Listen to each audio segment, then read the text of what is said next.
My name is Clara Hartley. Welcome to Heartbreak Diaries Official. She did not look back. The dust curled up around her worn leather boots with every step she took down the only road leading out of Hollow Ridge. Her small carpet bag was clutched so tightly in her hands that her knuckles had gone pale, trembling not from cold, but from the effort of holding herself together. Her chin was lifted. Her back was straight. But oh, her heart. Her heart felt like it had been pulled from her chest and left in the dirt behind her, trampled beneath the boots of people she had once trusted. She would not cry where they could see her. Please like this video and listen to my story till the end, and let me know which city you're listening from. That way, I can see how far my story has traveled. Her name was Clara Hartley, and 6 months ago, she had arrived in Hollow Ridge believing, truly and deeply believing, that she was walking into the beginning of the rest of her life. She had been 22 years old, fresh from Philadelphia, with a carpet bag full of books and a heart full of hope. A school teacher, educated, thoughtful, determined to bring something good to a rough western town that had seen more dust and hardship than most. She had believed in fresh starts the way some people believe in prayer. Completely, without question, she had been wrong. The mayor's wife had taken one look at her the first Sunday at church and decided, without ever asking a single question, that Clara did not belong.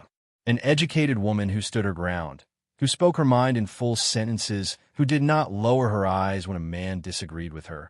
That kind of woman unsettled people who were comfortable with silence from those who were supposed to stay quiet. And then came the night that changed everything.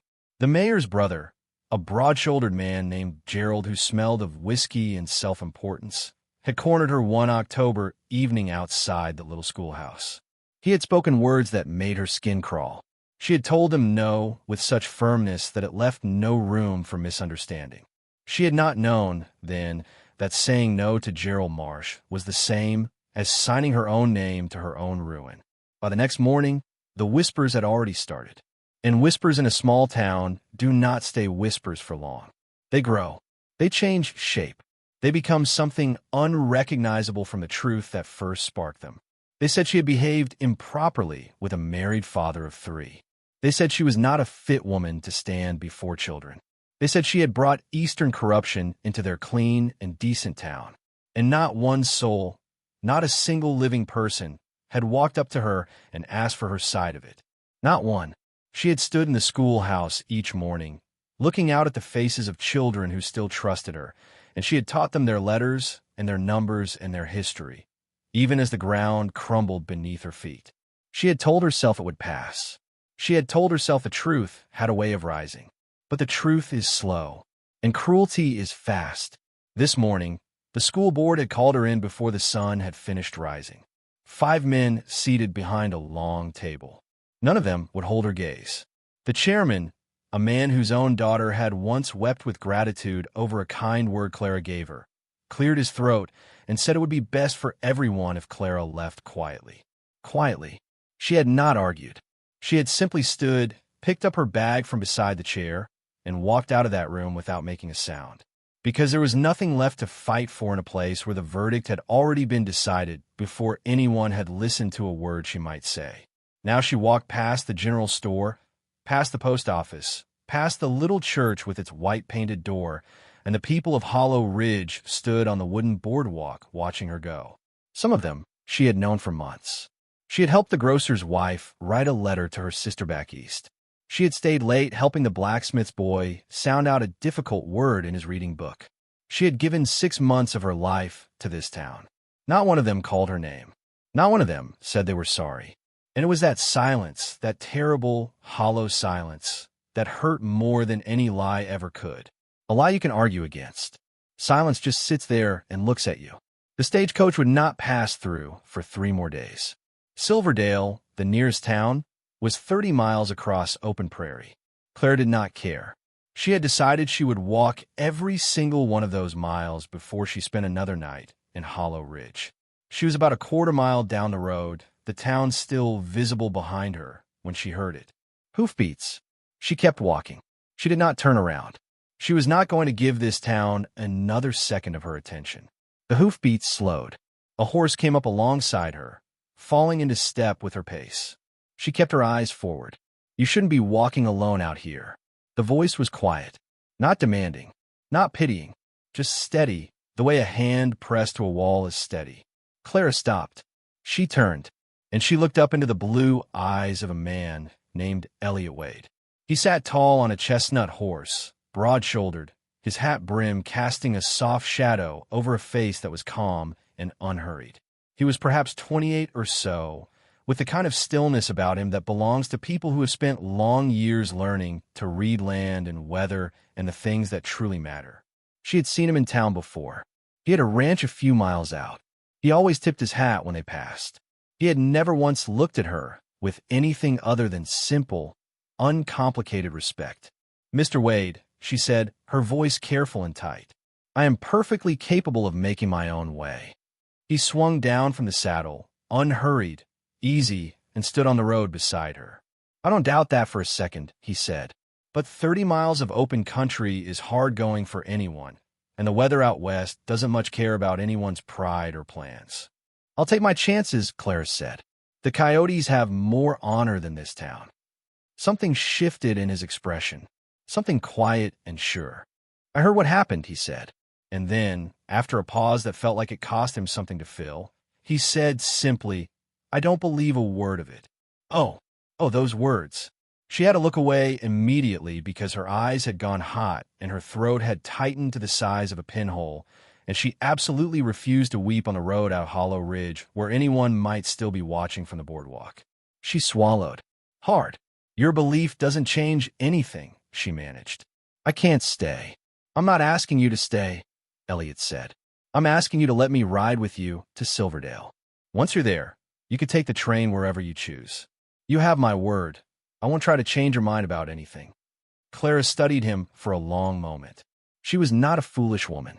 She had not survived 6 months of Hollow Ridge by being careless. But there was something in the way he stood there, no urgency, no performance, just simple and solid as the land itself, that made the knot in her chest loosen just slightly. "Why would you leave your ranch for 3 days?" she asked. "My foreman's capable," he said, "and it's the right thing to do. The right thing to do." She had almost forgotten that there were people in this world who did things simply because they were right. Her pride told her to refuse. Her pride was loud and fierce, and she had relied on it heavily over the past weeks. But 30 miles of open country does not negotiate with pride. And something else, something quieter than pride, told her that this man meant exactly what he said and nothing more. "Fine," she said at last. "You may escort me to Silverdale. Only to Silverdale." A small smile touched the corner of his mouth. "Just barely." "Fair enough." He secured her carpet bag to the saddle without being asked, then turned and offered her his hand. She looked at it for just a moment, and she placed her hand in his. His palm was warm and rough from years of honest work. He helped her onto the horse and swung up behind her, keeping a careful and respectful distance. And as they rode away from Hollow Ridge, Clara allowed herself one final look back. The figures on the boardwalk were still watching. Let them watch, she thought. Let them stand there and watch what they chose to lose. The prairie opened wide before them. Golden grass stretched all the way to where the earth met the sky. The mountains stood distant and blue and silent, and above everything, the morning sun burned clear and clean. For the first time in weeks, Clara breathed all the way in. Does Clara make the right call, trusting a near stranger? Keep listening, because what happens when they stop for the night will change everything between them. They rode in silence for a long while, and Clara was grateful for it. She had half expected him to fill the silence with reassurances or questions or the kind of cheerful talking that people do when they are uncomfortable with stillness. But Elliot Wade did not seem uncomfortable with anything. He simply rode, steady and unhurried, and let the prairie do the talking. After a while, she began to notice things she had not noticed in her 6 months at Hollow Ridge. The way the grass moved in long silver waves when the wind passed through it. The distant call of a meadowlark sitting on a fence post they passed. The smell of the earth, deep and clean and ancient, something Philadelphia had never offered her. After about an hour, A cluster of buildings appeared over a low rise, and Clara caught her breath. She had expected something modest. A frontier ranch meant small, weathered, barely holding together against the elements. Instead, a strong, beautiful log house stood near a row of tall cottonwood trees whose leaves shivered gold in the morning light. A wide barn and corral stretched behind the house, and cattle dotted the rolling land beyond as far as the eye could follow. "It's beautiful," she said softly, and she meant it the way you mean things when they take you by surprise. "My father started it with almost nothing," Elliot said quietly. "He used to say that a man who tends his land well enough will never be poor in the ways that truly count." As they approached, a woman stepped out onto the porch. She was perhaps 60, with silver-streaked dark hair, a sturdy apron, and eyes that missed absolutely nothing. Mrs. Elena Garcia, the housekeeper, who had worked on the Wade Ranch since before Elliot could walk. Those sharp eyes looked at Clara, then at Elliot, then back at Clara again and softened. "You heard the rumors about me," Clara said quietly, once they were inside and Elliot had gone to see the horses. Mrs. Garcia gave one firm, decisive nod. "And?" Clara asked, bracing herself. "And I do not believe them," the older woman said, in a voice that left absolutely no room for argument. Clara's eyes filled without warning. She pressed her lips together hard and looked at the ceiling for a moment, blinking, refusing. She had held herself together all morning. She had walked out of that town with her chin up and her back straight, and she had not broken once. But there is something about genuine kindness, unexpected and quiet, that gets through every wall a person builds. She sat down at the kitchen table, and she let Mrs. Garcia put a cup of coffee in her hands, and she did not say another word for several minutes. Over breakfast, plans were made. They would leave at first light. Mrs. Garcia moved with quiet efficiency, packing supplies, pressing riding clothes, pressing a spare skirt into Clara's hands with an expression that suggested she did not want to hear any arguments. That evening, in a small, clean guest room that smelled of cedar and lavender, Clara lay on top of the quilt in the dark and stared at the ceiling and listened to the sounds of the ranch settling around her. Cattle lowing far off, wind moving through the cottonwoods, the creak of the porch, and then voices, low, drifting up through the open window from the porch below. Mrs. Garcia's voice, soft, careful. "You admire her?" A long silence. Then Elliot's voice, quiet and certain as a stone. "I do." Clara's heart went completely still. She lay there in the dark for a long time after that, staring at the stars through the window. Stars out here were nothing like Philadelphia stars. They burned. They crowded the whole sky like they had somewhere urgent to be. She was leaving. That was settled. She knew what she was doing and why she was doing it. But for the first time since the whispers started, she did not feel entirely broken. She rose at dawn without needing to be called. She dressed in the sturdy riding skirt Mrs. Garcia had left for her and pulled her hair back and walked outside into the cool, blue morning. Elliot was already there. Horses saddled. 2 cups of coffee steaming in the still air. He handed her one without ceremony, and she accepted it the same way, and they stood in the quiet for a moment before either of them said anything. "Ready?" he asked. Clara looked east, towards Silverdale, toward escape. "Yes," she said. They rode side by side into the open country, and the morning spread wide and golden all around them, and Clara noticed, though she said nothing about it, that she was breathing easier than she had in months. The second day on the trail was different. She rode beside him now instead of in front. The distance between them had shifted somehow, not inappropriately, but naturally, the way 2 people fall in a step when they've been walking the same direction long enough. The gray mare Elliot had lent her moved with a smooth, steady rhythm beneath her, and the countryside rolled on in long, beautiful waves. He told her about growing up on the ranch, about learning to ride before he could read a full sentence, about his father, who had been a quiet man with large, calloused hands and an absolute certainty about what mattered in this world. He never once talked about what other people thought of him, Elliot said. He used to say, "A man who lives for other people's opinion is a man who has already lost himself." Clara was quiet for a moment. Then, "I wish I had known someone like him sooner." What about you? Elliot asked. What made you come all the way out west to teach? She smiled, and it was the first real smile that had lived on her face in weeks. A small one, but real. In Philadelphia, my life was already written before I had a say in it. The right kind of marriage, the right kind of parlor, the right kind of silence. She shook her head gently. I wanted to do something that mattered.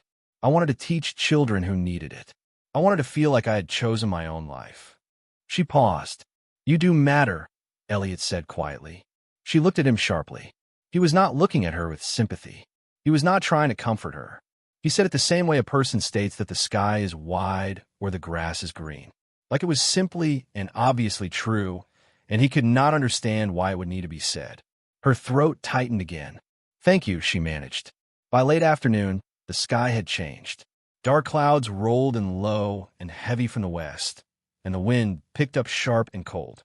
We need to reach Miller's Crossing before that breaks, Elliot said, scanning the horizon with the practiced eye of a man who has learned to read weather the hard way. They pushed the horses into a faster pace. The first drops began to fall before the small trading post came into view. Then the drops became something heavier, and within minutes the rain was falling in thick gray sheets, soaking through Clara's riding jacket, turning the road to dark mud, making the whole world look like it was being washed off a chalkboard. They reached Miller's Crossing at a run, horses blowing hard, both of them drenched through. Go inside, Elliot said immediately. I'll see to the horses.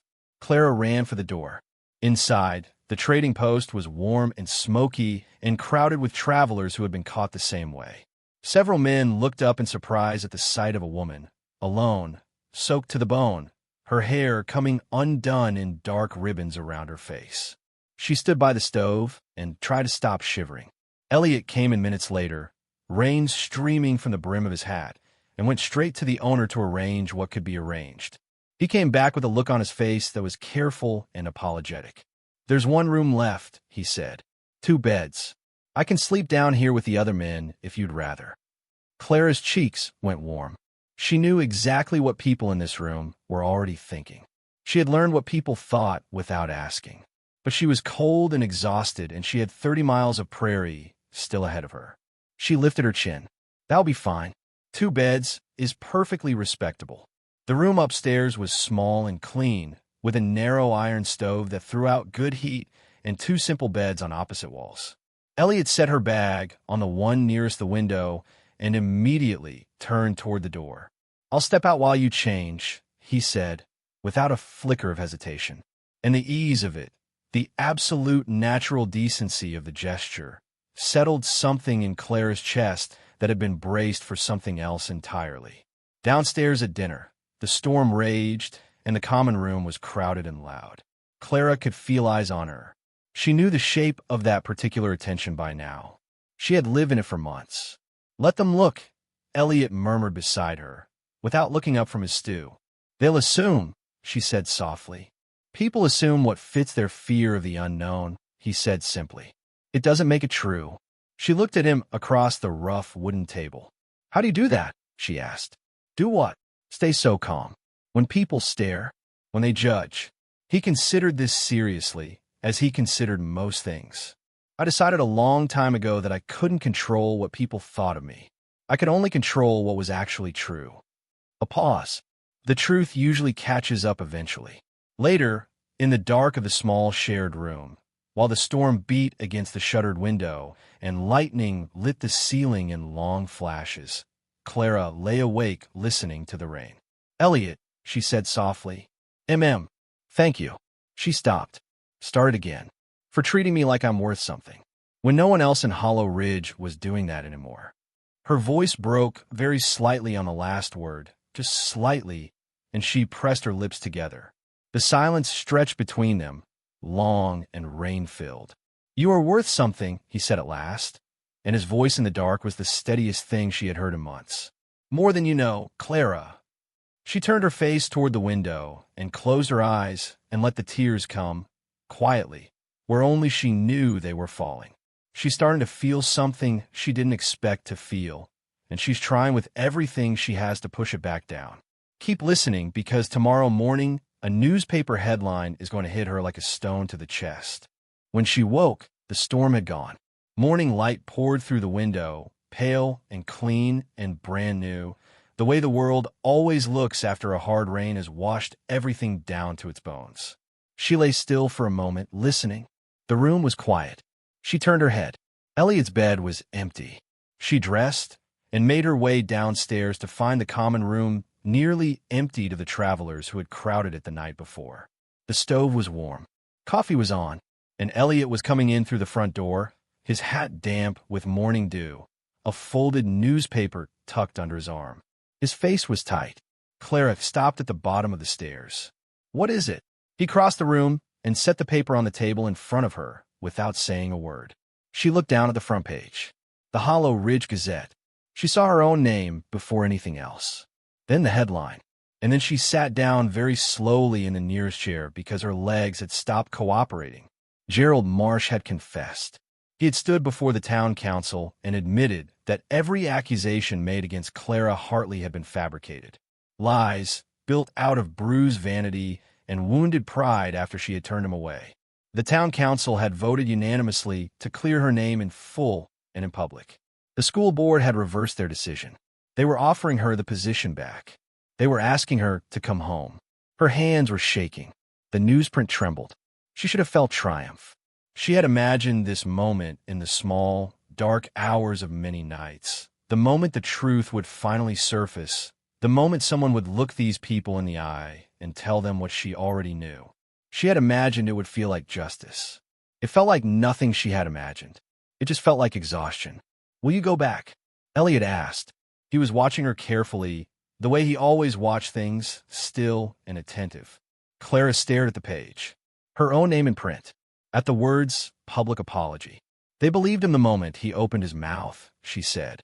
Her voice came out quieter than she intended. "They pushed me out without asking me a single question.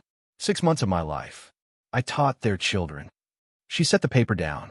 "I brought them books I had saved for years. They're trying to make it right," Elliot said. "It's too late," she whispered.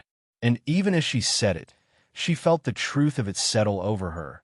Not bitterly, not angrily, just with a quiet certainty that surprised her. She was not the same woman who had walked into Hollow Ridge 6 months ago with her heart wide open. She was not going to be that woman again. Not there. She folded the newspaper and set it aside. "Let's keep going," she said. They left Miller's Crossing and took the high road up into the hills towards Silverdale. The trail climbed steadily, and from the higher ground they could see for miles in every direction, the prairie spreading out below them like something golden and breathing, rivers glinting silver in the distance, the mountains blue and enormous on the far horizon. Everything looked freshly made. "I used to think going home meant going back," Clara said, after they had ridden in silence for a while. "Back to Philadelphia. Back to the life that was waiting for me, whether I wanted it or not." "And now?" Elliot asked. She looked out at the wide, open country. "Now I think maybe home is something you build," she said slowly. "Not something you return to." Elliot was quiet for a moment. Then, "Home isn't always a place." He said it almost to himself, the way a person says something they've been thinking about for a long time, but not yet put into words. "Sometimes it's who makes you feel like you belong." She glanced at him. He was looking ahead at the road, his profile calm and unreadable. "What are you saying?" she asked. He didn't answer immediately. He guided his horse carefully around a muddy patch in the trail, and she waited because she had learned that Elliot Wade did not fill silence with noise when silence was not ready to be filled. "I'm saying," he said at last, his voice steady but lower now, "that these past few days, riding beside you, listening to you, I don't want to say goodbye to you in Silverdale." Clara's pulse kicked hard against her ribs. She kept her eyes on the road ahead. "Elliot, I don't mean to make things harder," he said quickly. "I just mean—" He stopped, gathered himself. "In Hollow Ridge, I used to watch you walk past on your way to the schoolhouse. I used to think that women had more courage than most men I know. But I didn't know you then. I was just watching from a distance." A pause. "Now I know you. And it's different. It's altogether different, Clara." She swallowed. A meadowlark called somewhere off in the grass. "You barely know me," she said softly. 3 days on a trail is not a lifetime." "No," he agreed. "But it's enough to know what kind of person someone is." Enough to know that some people are worth knowing for a lifetime. She said nothing. She was afraid that if she said anything at all, something would come loose inside her that she had been carefully holding in place for a very long time. They stopped a while later in a small clearing where a stream ran clear and cold over smooth stones. They rested the horses in the shade of a single enormous old oak tree, and the world was so quiet that Clara could hear the water moving and the wind in the high grass, and, she thought, her own heartbeat. Elliot tied the horses and stood for a moment looking out at the stream. Then he turned to her. He took 2 steps toward her and stopped, leaving a proper distance between them. But his eyes were on her face, and they were the most serious, most honest eyes she had ever looked into. "I don't want you to leave," he said. "Stay. Come back to the ranch. Build your school there. The children out that way need a teacher, and the land out there needs." He paused, and something moved across his face, something raw and real. "I need someone beside me who I can actually talk to, who sees things, who doesn't give up when things get hard." His voice lowered. "Stay with me, Clara, not as a guest." She stood very still. "As my wife." The words landed softly in the clearing, and the meadowlark called again, and the stream kept running, and the old oak shivered slightly in the breeze. Clara felt her eyes blur. She looked at this man, this quiet, unhurried, decent man who had ridden out of his way for no reason other than that it was right, who had said, "I don't believe a word of it," without being asked, who had stepped aside so she could change her clothes and said you are worth something in the dark when she had almost stopped believing it. "Elliot," she whispered, and her voice was not steady at all. "You don't have to answer now," he said quickly. "I know it's sudden. I know you've been through something that would have broken most people. I just couldn't let you ride into Silverdale and disappear onto a train without telling you the truth." She pressed one hand briefly to her mouth. She thought of Hollow Ridge, of cold eyes and folded arms, and the particular misery of being looked through by people who had once looked up to her. Then she thought of Mrs. Garcia saying, "I do not believe them."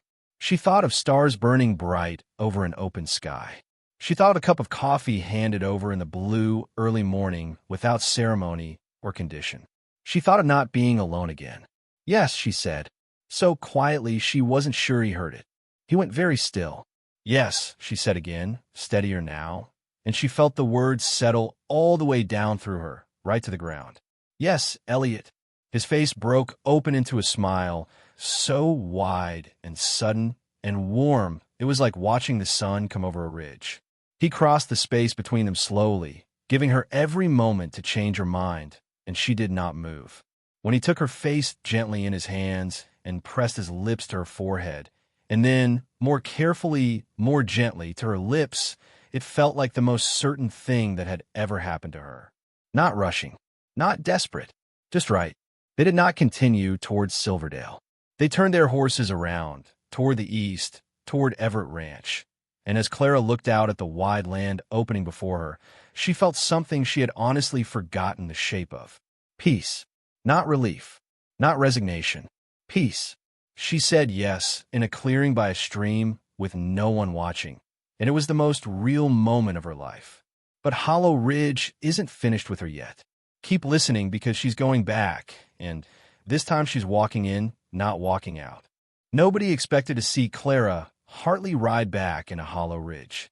She had not expected it herself, not so soon, not with her heart still raw at the edges.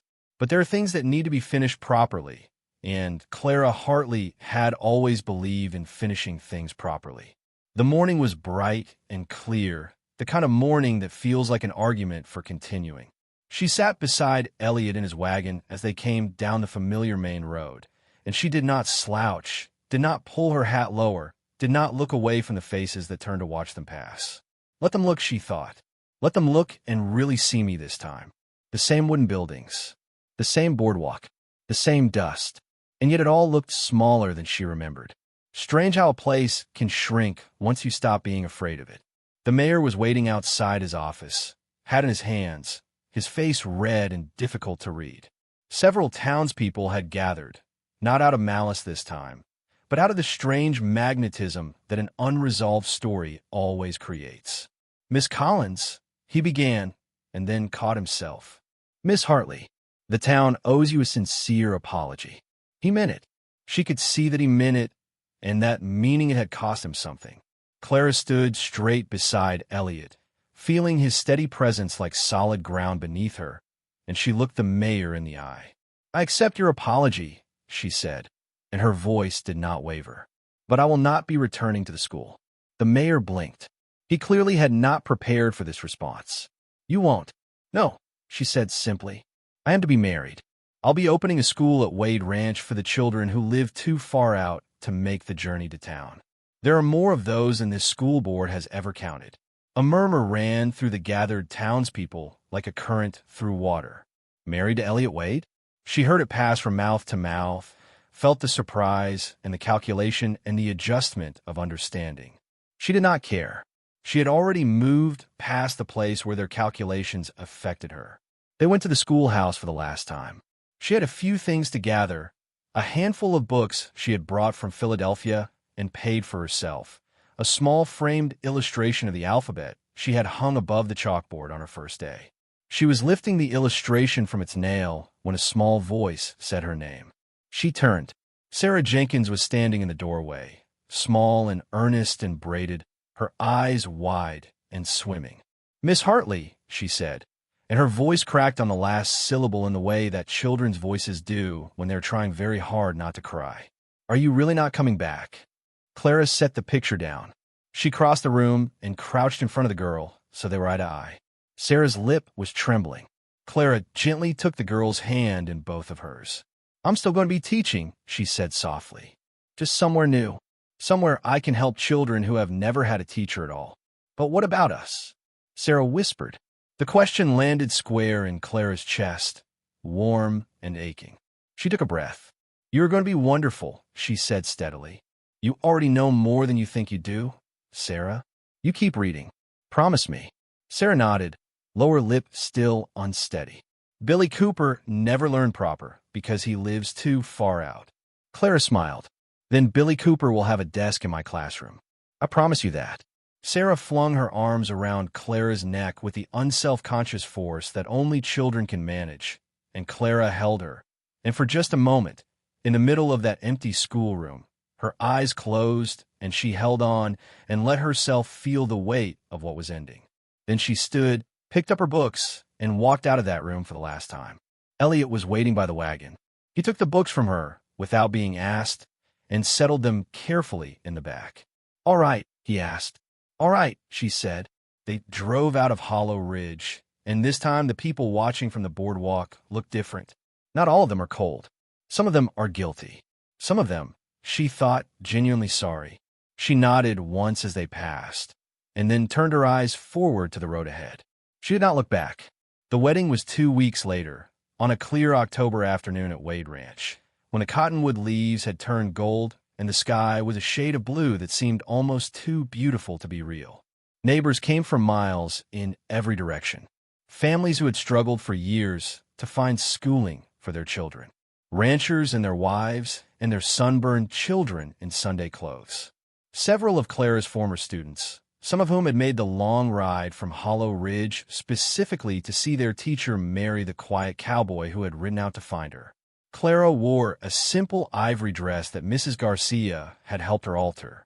Her dark hair was braided and wound up with small white flowers pressed in between. She stood outside in the warm October air, beside the arbor of climbing roses that Mrs. Garcia had spent 3 days coaxing into shape, and she looked at the people gathered before her and felt something so full and warm in her chest that she could barely contain it. Her parents had come. She had not expected them to arrive in time, but the letter must have traveled faster than she anticipated, and there her father was, stepping down from a hired wagon with her mother's hand in his, looking at the ranch and the land and the people, and his daughter standing in her ivory dress with an expression of such complete and overwhelmed surprise that Clara laughed out loud. He walked toward her slowly. "This is your life now?" he asked, and his voice was thick with something she had not heard in it before. "It is," she said, "and it's mine. I chose it." He looked at her for a long moment, and then looked past her to where Elliot was standing, talking with Mrs. Garcia, taller than most of the men around him, patient as always, calm as always. Elliot crossed to them, and shook her father's hand. "Sir," he said, "I want you to know that she will never walk alone again." Her father's jaw tightened. He looked at Elliot for a careful moment. Then his face softened in the way that strong men's faces soften when they are moved by something they did not expect to be moved by. "That," he said, his voice rough, "is all I needed to hear." Under the rose arbor, in the afternoon light, with the prairie wind moving through the cottonwoods and the smell of warm grass all around them, Clara and Elliot spoke their vows. "I choose you," Clara said, and her voice carried clear and strong across the gathered quiet. "Not because I need someone to rescue me, not because I was afraid to be alone, but because you stood beside me as an equal, and I cannot imagine any better reason to give someone my life." Elliot's eyes were bright. "And I choose you," he said, "because you are the bravest person I have ever known, because you held your head up when the world tried to put it down, and because I think you see this land and this life the way I do." His voice dropped slightly. "And I think we could build something here worth building." The minister said the words, and when Elliot kissed his wife, the cheer that went up from the gathered neighbors rolled across the wide, open prairie like thunder, warm and bright and unstoppable. "She's Mrs. Wade now. She walked into Hollow Ridge a disgraced woman, and she left it with her head high and her hand in the right person's." Keep listening, because what comes next is the part that made me weep the first time I heard it. The school opened 1 month after the wedding, and it was nothing like the schoolhouse in Hollow Ridge. It was better. The east wing of the ranch house had been cleared and repurposed with more love than lumber. Elliot had built the desks himself over 3 long evenings in the barn, each one slightly different from the others because he was better with cattle than with carpentry, and he knew it, and Clara had laughed when she saw them and called them perfect. There were 15 children on the first morning. Some of them had never sat in front of a proper teacher before. Some of the older ones came in with the careful, guarded expression of someone who expects to be told they are too late, that learning is for younger children, that the chance for them has already passed. Clara looked at their faces, one by one, and felt something ignite in her chest that she recognized as the truest reason she had ever become a teacher. "Everyone who walks through that door belongs here," she said on the very first morning, before she had written a single letter on the chalkboard. "I don't care how old you are or how far behind you think you are. You belong here." Billy Cooper, who was 11 and had never read a proper sentence in his life, looked up from the back row with dark, careful eyes. Clara met his gaze and smiled. He didn't smile back. Not yet, but he picked up his pencil. The months that followed were the fullest of her life. There was the autumn when young Sarah Jenkins, who had ridden all the way from Hollow Ridge with her father's permission, joined a class at the ranch and proved herself the fastest reader Clara had ever taught. There was the winter when a blizzard kept 3 of the children at the ranch for 4 days, and they spent the time buried in books and mathematics while the wind howled outside, and Mrs. Garcia cooked enormous quantities of soup. There was the spring when Billy Cooper read out loud to the class for the first time, haltingly, carefully, every word earned, and when he finished, the other children clapped, and Billy's face went through about 17 expressions before settling, finally, on something that might have been pride. Clara pressed her hand briefly to her mouth and turned toward the chalkboard, so nobody would see her eyes. Elliot often stood in the doorway in the evenings when lessons had finished and Clara was erasing the board for the next day. He would lean against the frame with his arms folded and watch her with a quiet expression that she had learned to read by now. "You look happy," he would say. "I am happy," she would answer. And then she would look at him and feel the particular, unshowy happiness that comes not from a life being perfect, but from a life being exactly right. One evening in late autumn, they sat together on the porch wrapped in a heavy quilt, the sky overhead so dark and so full of stars that it seemed to press down close around them. The cattle lowered softly in the distance. The cottonwood branches moved in the dry, cool air. "Any regrets?" Elliot asked. He asked it easily, the way you ask someone a question when you're fairly certain of the answer but want to hear them say it anyway. Clara leaned her head against his shoulder and was quiet for a moment.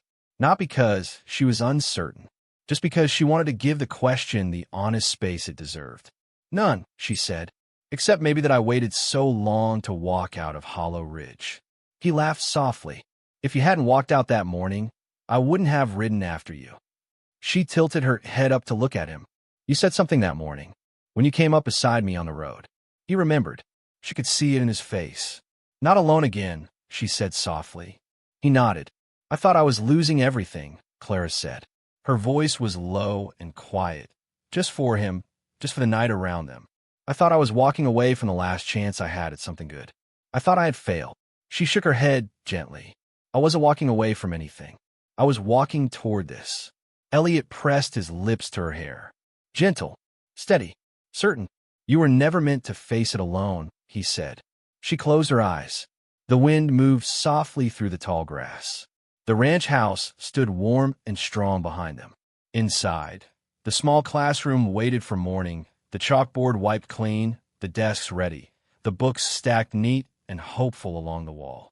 And Clara sat on the porch beneath the sky, full of stars, and thought about the morning she had walked out of Hollow Ridge with her chin up and her carpet bag clutched in trembling hands, and how she had believed, with every step, that she was walking toward nothing.